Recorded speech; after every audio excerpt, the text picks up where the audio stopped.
On April 2nd, 1937, the Pierce Pepin Electric Cooperative was formed with a loan through the Rural Electrification Administration, also known as the REA, for $330,000. Construction began on 318 miles of line that would bring electricity to 982 farms throughout Pierce County. We've been lifelong members. I can remember way back when we didn't even have electricity, and when it was first hooked up. So it's been a long time. I think it was something like 55 years or 35 years. 35 years we had it on the farm there. And as far as myself, I'm 82 years old, and been a member for, we've had electricity since it came out that way, and I served on the board of directors here for 12 years. So I had a lot of experiences, good experiences, great organization. The men who organized the first Pierce County informational meeting on rural electrification, Nim Anderson of Gilman Township and Sidney Peterson of Trenton Township, believed in self-management. To be profitable, electricity needed to reach as many customers as possible in a defined area. But in our areas, too few rural residents lived close enough together. Only 9% of American farms were electrified by 1929. No one had foreseen the Great Economic Depression looming on the horizon. The 1930s brought struggling American farmers to consider more than the desire for electrification, and when President Franklin D. Roosevelt took office in 1932, the worsening conditions in rural America called for immediate attention. Came home, and a fellow came and visited with my parents, and they said there's a good chance that we may get electricity through a cooperative in Pierce County. And they were kind of looking for membership. Well, my dad thought about it a while, and he said, geez, that costs quite a bit of money. He didn't know if he'd be able to pay a bill like that. So he passed on it that time. Well, then a few months later, the fellow came back again, and he said, it's definite that the program is going to go through, and we need membership, and we'd like to sign you up.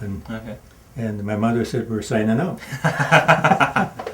And so that's the way that went. Well, then after you signed up, then you had to give a right-of-way approved so they could build the lines. Well, it went on, and they signed those papers, and then I'd say a few months later, a survey crew came through, and they set stakes along the driveway and along the fence and along the neighbor's place. And I kind of wondered what was going on now.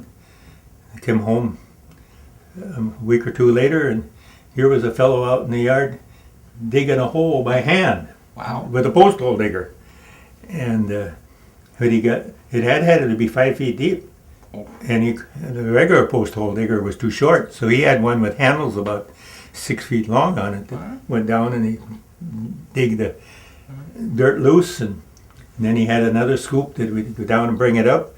He worked probably 3-4 hours on that hole, just digging it out. And then to top it off, and he got to the bottom, just about to the bottom, he hit some rocky area, and he had to get the dynamite to loosen it up enough. So that I remember real well. It popped pretty good.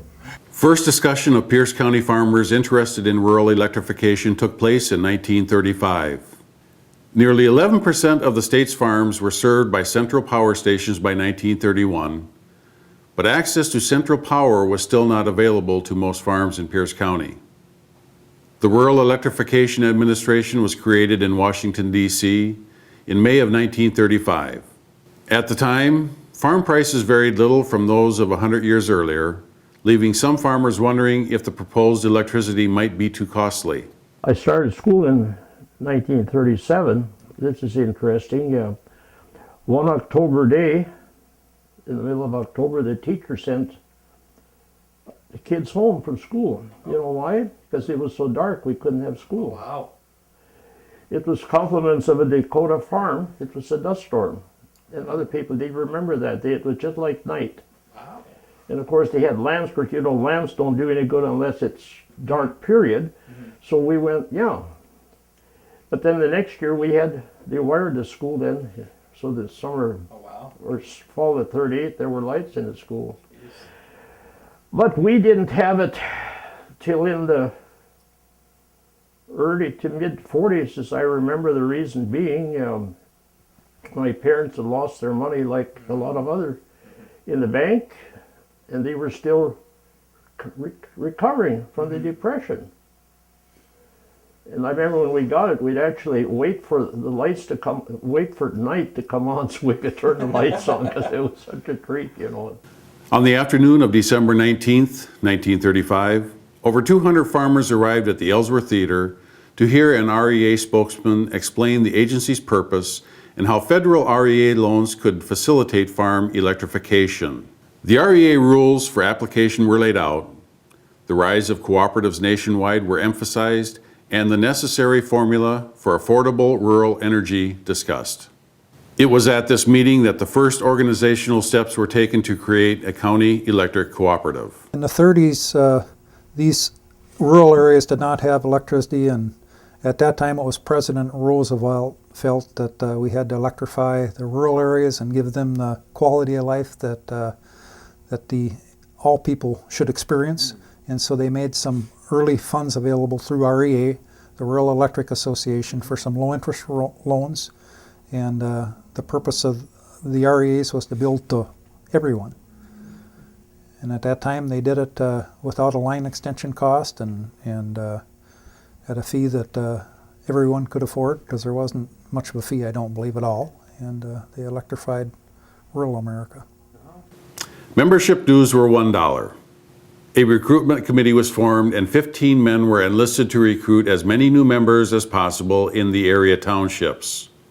Soliciting a hard-earned dollar in exchange for the promise of wiring up was difficult.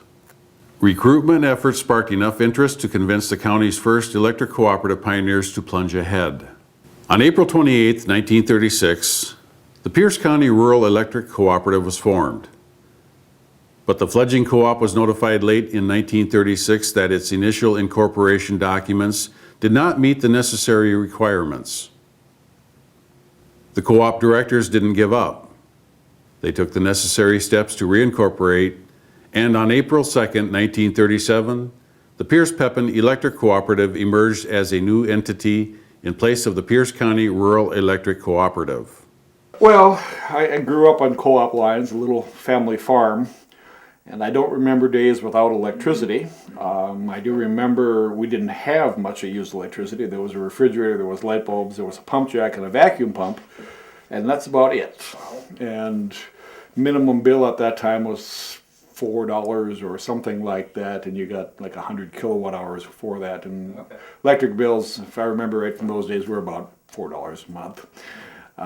So that's my early recollection of it. And time I was in grade school, we ended up getting water in the house and kind of moved into the 20th century. But still was not a lot of big use. We had one of the first television sets in the early 50s. Not very reliable, but we did have television.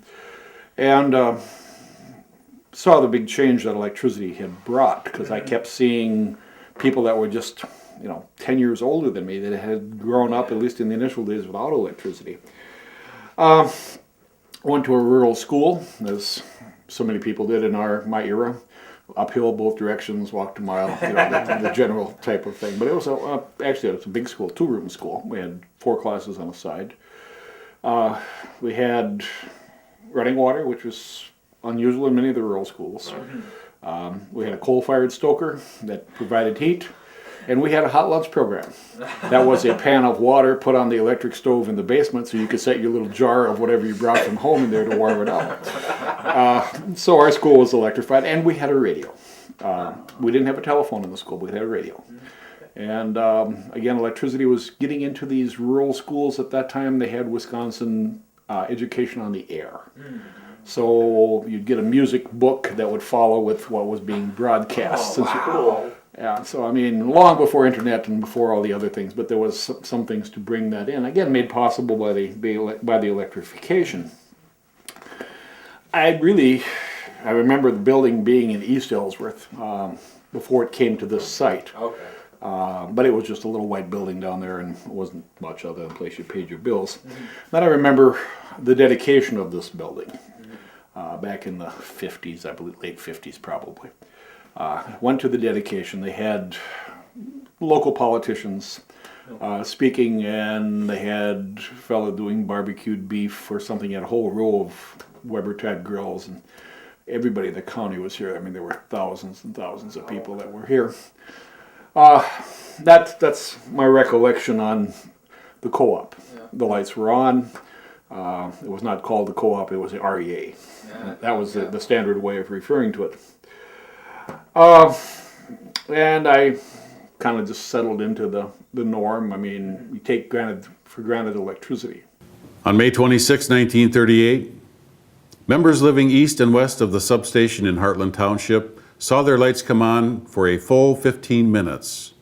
3 weeks later, their lines were energized 24 hours a day.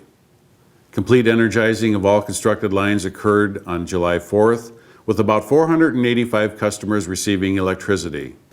20 to 30 more customers a day were scheduled to be connected after that.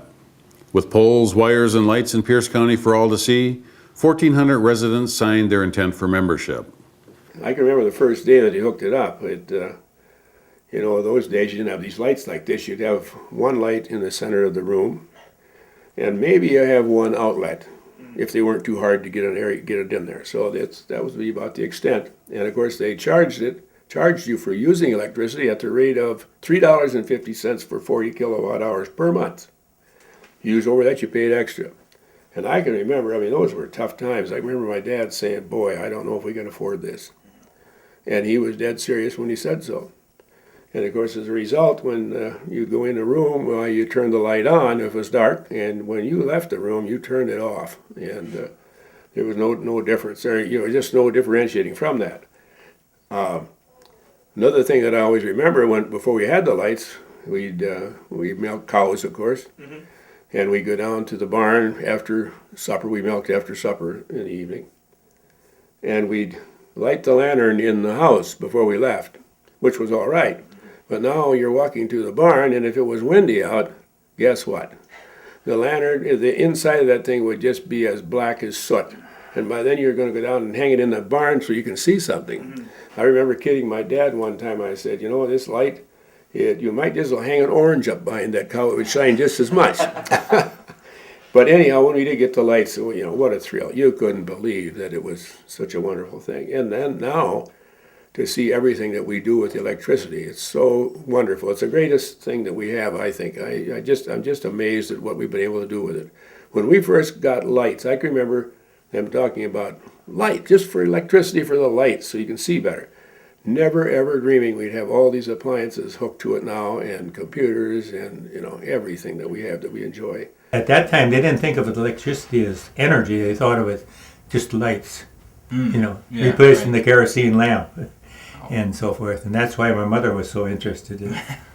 But then as time went on, I think it was before Thanksgiving or something, they came through and energized the line, so we had power and we had lights, and that was about all we had was electric lights for that year. And then my dad, back then we milked cows too, so instead of selling milk, we sold cream, and there was a hand cream separator that you crank by hand, and I think that was the first electric motor we got. It was a little electric motor to run that, so you didn't have to stand there for an hour or so cranking on it. And then my mother got rid of the gas-powered engine on the washing machine and put an electric motor on that. And it was just progress. Then we quit using the windmill for pumping water and put an electric motor on the pump and different things. But we didn't have water or sewer in the old house. But in about 1944 or so, the folks built a newer house, and that's when they got a pressure system and put water in, and the path to the bath was eliminated. It's just progress as it went along, and actually, I think electricity did an awful lot for all the rural people. It increased their production because they were capable of doing more things and less hand labor. That's the way I see it. And it's been nothing but change since. I know we were waiting to get it, or folks were, as soon as they could afford it. That's before I had anything to, to say about it. We're waiting. But it just is, overall, it's probably the greatest thing that, ever happened. It made life so much easier right at the home, especially for the women. But it helped men too, because the milk machine came in, automatic barn cleaner, and we had we always had a night light. We had light out in the yard, and you could see what was going on all the time. And now with all the automatic appliances and so forth, they think for themselves. But I think for my mother, when I was a little boy, she didn't even have a wash machine. She used two tubs of water on a washboard and rubbed them and scrubbed them and rinsed them out and run them through a wringer by hand. And this made life for the homemaker just an awful lot easier, I think. And they get up in the morning, it's nice and warm. Snap on the TV and catch the news and get dressed. And it's just, we just take it for granted. But it didn't used to be there. Few residents knew how to build a system of wires, connectors, outlets, sockets,